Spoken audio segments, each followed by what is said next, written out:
ನಮಸ್ಕಾರ ಮೇಡಮ್. ನಮಸ್ಕಾರ ಸರ್. ಹಾಂ ಮೇಡಮ್, ಆರಾಮಿದ್ದೀರಲ್ಲ? ಆರಾಮಾಗಿದ್ದೀವಿ ಸರ್. ನಿಮ್ಮ ವಾಯ್ಸ್ ಕೇಳಿದ್ರೆ ಯಾಕೋ ಸ್ವಲ್ಪ ಡಲ್ ಆಗಿದ್ದೀರಾ, ಊಟ ಮಾಡಿಲ್ಲ ಅನ್ಕೋತೀನಿ. ಇಲ್ಲ ಸರ್, ಏನೋ ಕೆಲಸ ಮಾಡ್ತಿದ್ದೆ ಅದಕ್ಕೋಸ್ಕರ. ಹೌದಾ, ಓಕೆ, ಇರಲಿ. ನಾವೇನಂದರೆ ಹಂಗೆ ಒಂದು ಇಮ್ಮಿಡಿಯೇಟಾಗಿ ಫೋನ್ ಮಾಡಿಬಿಟ್ರೆ ನಿಮಗೆ ತೊಂದರೆ ಆಗಿರ್ಬೋದು, ನಿಮಗೆ ಸ್ವಲ್ಪ ಡಿಸ್ಟರ್ಬ್ ಆಗಿರ್ಬೋದು ಫೋನ್ ಮಾಡಿರೋದ್ರಿಂದ. ಬಟ್ ಏನಂದರೆ ನಿಮ್ಮ ವಿಚಾರನ ಕೇಳೋಣ ಅಂತಲೇ ಫೋನ್ ಮಾಡಿದ್ದೀವಿ ನಾವು. ಕೇಳಿ ಸರ್, ಹೇಳ್ತೀನಿ. ಮೇಡಮ್ ಅವ್ರು ಹೇಳ್ತಾ ಇದ್ರು ನಿಮ್ಮ ಬಗ್ಗೆ ಒಂದು ಪ್ರೇತ ಬಾಧೆ, ಸ್ವಲ್ಪ ನೆಗೆಟಿವ್ ಸಮಸ್ಯೆ ಇತ್ತು. ತುಂಬಾನೇ 4-5 ತಿಂಗಳು ತುಂಬಾನೇ ಅನುಭವಿಸ್ಬಿಟ್ಟಿದ್ದೀನಿ. ಎಷ್ಟು ಅಂದ್ರೆ ಅದು ಹೇಳ್ಕೊಳಕ್ಕಾಗಲ್ಲ. ನಿದ್ದೆನೇ ಇಲ್ದಿರಾ, ಊಟ ಇಲ್ದಿರಾ ತುಂಬಾನೇ ನರಕ ಅನುಭವಿಸ್ಬಿಟ್ಟಿದ್ದೆ. ಮಧುಶ್ರೀ ಅವರು ನನಗೆ ಸ್ವಲ್ಪ ಇದು ಮಾಡಿಕೊಟ್ರು, ಪೂಜೆ ಮಾಡಿ ನನ್ಗಾಗಿ ತುಂಬಾ ಶ್ರಮ ಪಟ್ಟಿದ್ದಾರೆ ಅವರು. ಎಲ್ಲ ನಿವಾರಣೆ ಮಾಡಿಕೊಟ್ರು. ಯಾವ ರೀತಿ ಸಮಸ್ಯೆನ ನೀವು ಎದುರಿಸ್ತಾ ಇದ್ರಿ? ನಿದ್ದೆ ಮಾಡಕ್ ಆಗ್ತಿರ್ಲಿಲ್ಲ ಸರ್. ಅದ್ರ ಹೊತ್ತು ಮನೇಲಿ ಮಲ್ಗಕ್ಕೆ ಆಗ್ತಿರ್ಲಿಲ್ಲ ನನ್ಗೆ. ಹೇಗೆ ಅಂದ್ರೆ ಅವ್ರ ಅಣ್ಣ ಅವ್ರ ಅಮ್ಮ ಅವ್ರನ್ನ ಹಿಡ್ಕೊಳ್ಳೋರು ರಾತ್ರಿ ಹೊತ್ತು, ಅಷ್ಟು ಸಮಸ್ಯೆ. ನಾನ್ ಮಲಗ್ಬೇಕು ಅಂದ್ರೆ ಅವ್ರು ನನ್ ಸುತ್ತು ನನ್ ತಲೆ ಮೇಲೆ ಕೈ ಇಟ್ಕೊಂಡು ಕುತ್ಕೊಂಡ್ಬೇಕಿತ್ತು, ದೇವ್ರ ಮಂತ್ರ ಹೇಳ್ಕೊಂಡು. ಏನು ಅಷ್ಟೊಂದು ಇದಾ ಮೇಡಮ್? ಹೌದು, ತುಂಬಾನೇ ಕಂಡೀಷನ್ ತುಂಬಾನೇ ಇದಾಗೋಗ್ಬಿಟ್ಟಿತ್ತು ಸರ್. ಅದು ಹೇಳ್ಕೊಳಕ್ಕೆ ಆಗಲ್ಲ. ಅಲ್ಲಿಕೊಂಡಾಗ ಬಾಯಿ ಮುಚ್ಕೊಂಡ್ ಕೈ ಕಾಲು ಕಟ್ಟಾಕೋ ತರ ಎಳ್ಕೊಂಡ್ ಹೋಗೋ ತರ ಆಗ್ಬಿಡೋದು ನನ್ಗೆ. ಯಾರಿಗೂ ಹೇಳ್ಕೊಳಕ್ ಆಗ್ತಿರ್ಲಿಲ್ಲ. ಬಾಯಿ ಬಿಟ್ಟು ಮಾತಾಡಕ್ಕೂ ಆಗ್ತಿರ್ಲಿಲ್ಲ. ಆ ತರ ಮಾತು ಕಟ್ಟಾಕ್ತಂಗ ಆಗ್ಬಿಟ್ಟಿರೋದು. ನಿಮ್ಗೆ ಅನುಭವ ಇರೋದಾ? ನಿಮ್ಗೆ ಪ್ರಜ್ಞೆ ಇರೋದಾ ಆಗ? ಹೌದು. ನಿಮ್ಗೆ ಗೊತ್ತಾಗೋದಾ ನಾನೇನ್ ಮಾಡ್ತಾ ಇದ್ದೀನಿ ಅನ್ನೋದು ಗೊತ್ತಾಗ್ತಾ ಇತ್ತ ನಿಮ್ಗೆ? ಹೌದು ಸರ್. ಪಕ್ಕದಲ್ಲಿ ಇರೋರ್ನ ನಾನು ನಿಮ್ ಕೈ ಮುಟ್ಟಿ ಹಿಂಗ್ ಎಬ್ರಿಸಕ್ಕೂ ಆಗ್ತಿರ್ಲಿಲ್ಲ. ಆ ತರ ತುಂಬಾ ತೊಂದರೆ ಆಗಿತ್ತು ನನ್ಗೆ. ಮನೆಗೆ ಬಂದು ಪೂಜೆ ಮಾಡಿ ಅಮ್ಮನವ್ರ ಫೋಟೋ ಕೊಟ್ಟು, ಇವತ್ತು ಐತೆ ಸರ್ ಫೋಟೋ. ಅದು ಆ ಫೋಟೋ ಇಟ್ಕೊಂಡ್ರೆ ನನಗ್ ನಿದ್ದೆ ಬರ್ತಿತ್ತು. ಪೂಜೆ ಮಾಡದ್ಮೇಲೆ ಮತ್ತೆ ಫೋಟೋ ಎಷ್ಟೋ ದಿವಸ ನಾನು ಫೋಟೋ ಇಟ್ಕೊಂಡ್ ಮಲಗಿದ್ದೀನಿ. ಆಮೇಲೆ ಪೂಜೆ ಎಲ್ಲ ಮಾಡಿ ಎಲ್ಲಾ ತರ ಇದ್ ಮಾಡಿ ನನ್ಗೆ ಇವಾಗ ಆರಾಮಾಗಿದ್ದೀನಿ ಸರ್. ಈಗ ಮನೆಯವ್ರಿಗೆ ಏನ್ ತೊಂದರೆ ಇಲ್ಲ? ಇಲ್ಲ ಇಲ್ಲ. ಸೊ ನಿಮ್ಮನ್ನ ಇಟ್ಕೊಡೋದು ಅವೆಲ್ಲ ಏನ್ ಇಲ್ಲ ಈಗ? ಇಲ್ಲ ಇಲ್ಲ. ಸೊ ಈಗ ಬಂದು ನಿಮ್ಮ ಕೆಲಸಗಳು ನೀವು ಆರಾಮ್ಸೆ ಮಾಡ್ಕೋತಾ ಇದ್ದೀರಾ? ಹೌದು ಸರ್, ಆರಾಮಾಗಿರ್ತೀನಿ. ಒಬ್ಳೆ ಬಿಡಕ್ಕೆ ಎದ್ರುಕೊಳ್ಳೋರು ಮನೇಲಿ. ಅವಾಗ ಒಂದ್ ರೂಮಲ್ಲಿ ನಾನು ಒಬ್ಳೆ ಹೋದೆ ಅಂದ್ರು ಹಿಂದೆ ಬರೋರು, ಅಷ್ಟು ಎದ್ರುಕೊಳ್ಳೋರು. ಅಂದ್ರೆ ಯಾವ ಕ್ಷಣದಲ್ಲಿ ಏನ್ ಬೇಕೋ ಆಗ್ತಾ ಇತ್ತಾಗ? ಹೌದು, ಜೀವನೇ ಹೋಗೋ ತರ ಆಗಿತ್ತು ಸರ್. ಹೋಗಿ ಜೀವ ಮತ್ತೆ ಬಂದಿದೆ ನಮ್ಗೆ. ಇದಕ್ ಮೊದ್ಲು ಈಗ ಮಧುಶ್ರೀ ಮೇಡಮ್ ಅವರದಕ್ಕೂ ಬರೋಕ್ಕೂ ಮೊದ್ಲು ಬೇರೆ ಎಲ್ಲಾದ್ರೂ ತೋರಿಸಿದ್ರಾ? ಇಲ್ಲ ಸರ್, ನಾನ್ ಮುಳ್ಕಟ್ಟಮ್ಮನ್ನ ಇದ್ ಮಾಡಿದೀನಿ. ಬೇರೆ ಎಲ್ಲೋದ್ರೂ ಮುಳ್ಕಟ್ಟಮ್ಮನ ದೇವಸ್ಥಾನಕ್ಕೆ ಹೋಗೋದು ನಾವು. ಅಲ್ಲ ಈಗ ಓಕೆ, ಈಗ ಬರ್ತಾ ಇದ್ರ. ಇದಕ್ಕೂ ಮೊದಲು ಹೇಳ್ತಾ ಇರೋದು ಇಲ್ಲಿ ಫಸ್ಟ್ಗೆ ಇಲ್ಲಿಂದ ಅದು ಇದು ದೇವಸ್ಥಾನಕ್ಕೆ ಕರ್ಕೊಂಡ್ ಹೋಗೋರು ಬಿಟ್ರೆ ಏನ್ ಮಾಡಿದ್ರು ಸರ್ ಹೋಗಿರ್ಲಿಲ್ಲ ಸರ್. ಸಮಸ್ಯೆ ಬಂದಾಗೆ ಇತ್ತು ಸರಿ ಇರ್ಲಿಲ್ಲ. ಹೌದು, ಹಂಗೆ ಇತ್ತು. ಸೊ ಇಲ್ಲಿ ಬಂದಾದ್ಮೇಲೆ ಮೇಡಮ್, ಇಲ್ಲಿ ಬಂದಾದ್ಮೇಲೆ ಎಷ್ಟು ದಿನಗಳಲ್ಲಿ ಪರಿಹಾರ ನಿಮ್ಗೆ ಕಾಣಿಸಿದೆ?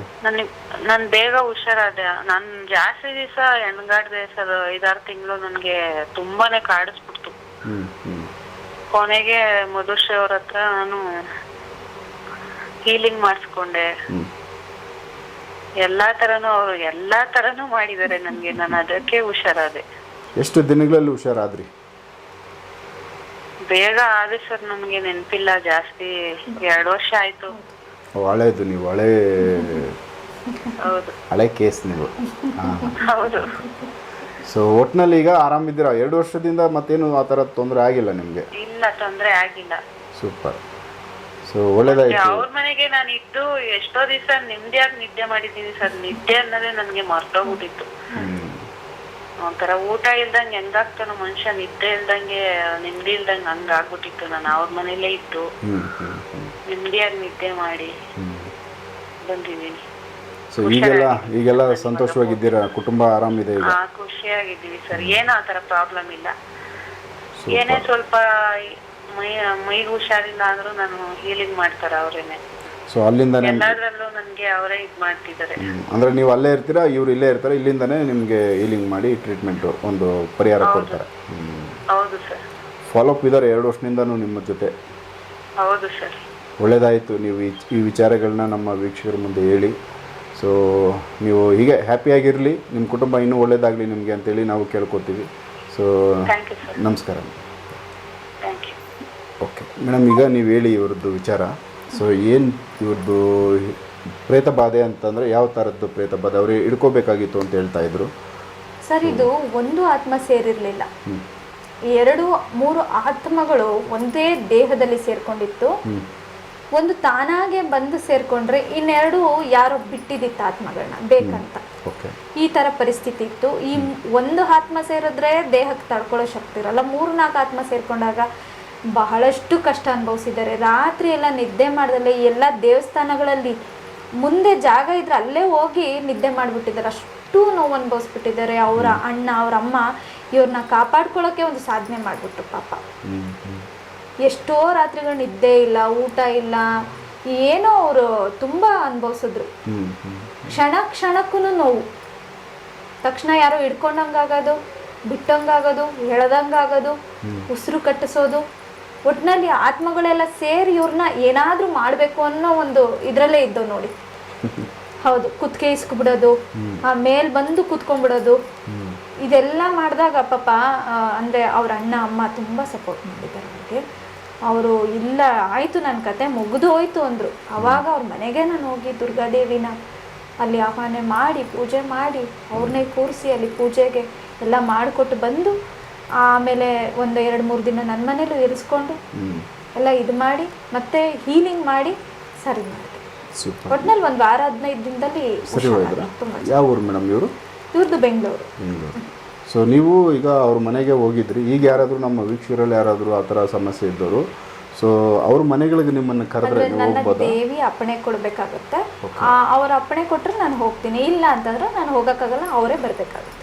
ಸೊ ಇಲ್ಲಿ ಬಂದವ್ರಿಗೆ ಏನಾದರೂ ಒಂದು ದಿವಸ ಇಲ್ಲಿ ಉಳ್ಕೊಳ್ಳೋಕೆ ಏನಾದರೂ ವ್ಯವಸ್ಥೆ ಇರುತ್ತೆ ಮೇಡಮ್? ಇಲ್ಲ ಸರ್, ಈಗ ಇಲ್ಲ. ಮುಂಚೆ ಇತ್ತು, 4 ವರ್ಷದಿಂದ ಆ ವ್ಯವಸ್ಥೆ ಇತ್ತು. ಈಗ ಆ ವ್ಯವಸ್ಥೆ ಇಲ್ಲ, ನೋಡೋಣ ಮುಂದೆ. ಸೊ ಇದೊಂದು ವಿಚಾರ, ಪ್ರೇತ ಬಾಧೆ. ಸೊ ಪ್ರೇತ ಬಾಧೆ ಆ ಸಮಸ್ಯೆಗಳನ್ನ ಅನುಭವಿಸಿದವರು ಸೊ ಡೈರೆಕ್ಟ್ ನಮ್ಮ ಜೊತೆ ಮಾತಾಡಿದ್ರು. ಇವಾಗ ಅವರು ಆರಾಮಿದ್ದಾರೆ. 2 ವರ್ಷ ಹಳೇದಾದರೂ ಕೂಡ ಇನ್ನೂ ಟಚ್ಚಲ್ಲಿದ್ದಾರೆ ಮೇಡಮ್ ಅವರು. ಸೊ ಈಗಲೂ ಕೂಡ ಏನಾದರೂ ತೊಂದರೆ ಆಯಿತು ಅಂದರೆ ಅವರು ಹೀಲಿಂಗ್ ಮಾಡೋದು ಇವೆಲ್ಲ ಮಾಡ್ತಾರೆ ಅಂತ ಹೇಳಿದ್ರು. ಸೊ ಈ ಥರದ್ದೊಂದು ಬಾಂಡಿಂಗ್ ಇಲ್ಲಿ ಇರುತ್ತೆ ಅನ್ನೋದಕ್ಕೆ ಇದೊಂದು ಸಾಕ್ಷಿ ಅಂತ ನಾವು ಹೇಳ್ಬೋದು. ಸೊ ನೆಕ್ಸ್ಟ್ ಇದೇ ಥರದ್ದಿನ್ನೂ ಬೇರೆ ಬೇರೆ ವಿಚಾರಗಳಿದ್ದಾವೆ. ಸೊ ಅವುಗಳನ್ನ ಮುಂದೆ ಮಾತಾಡ್ತಾ ಹೋಗ್ತೀವಿ. ಸಮಸ್ಯೆಗಳಿದ್ದವರು ಡೈರೆಕ್ಟ್ ಮೇಡಮ್ ಅವ್ರದ್ದು ಫೋನ್ ನಂಬರ್ ಹಾಕಿರ್ತೀವಿ, ಅವ್ರ ಜೊತೆ ಮಾತಾಡ್ಬೋದು. ಇನ್ನೂ ಏನಾದರೂ ಡೌಟ್ಸ್ ಇದ್ದರೆ ನೀವು ಅದಕ್ಕೆ ಅವ್ರ ಕಡೆಯಿಂದ ಏನೈತೆ ಅದನ್ನು ಅವ್ರು ತಿಳಿಸ್ತಾರೆ. ಸೊ ಅದಾದಮೇಲೆ ನೀವು ಡಿಸೈಡ್ ಮಾಡ್ಕೋಬೇಕು ಏನು ಮಾಡೋದು ಅಂತ. ಸೊ ನೆಕ್ಸ್ಟ್ ಬೇರೆ ವಿಚಾರಗಳನ್ನ ಅವ್ರ ಜೊತೆ ಕಂಟಿನ್ಯೂ ಎಪಿಸೋಡ್ಗಳು ಮಾಡ್ತಾ ಹೋಗ್ತೀವಿ. ನೋಡ್ತಾ ಹೋಗಿ ವಿಚಾರ. ನಮಸ್ಕಾರ. ನಮಸ್ತೆ.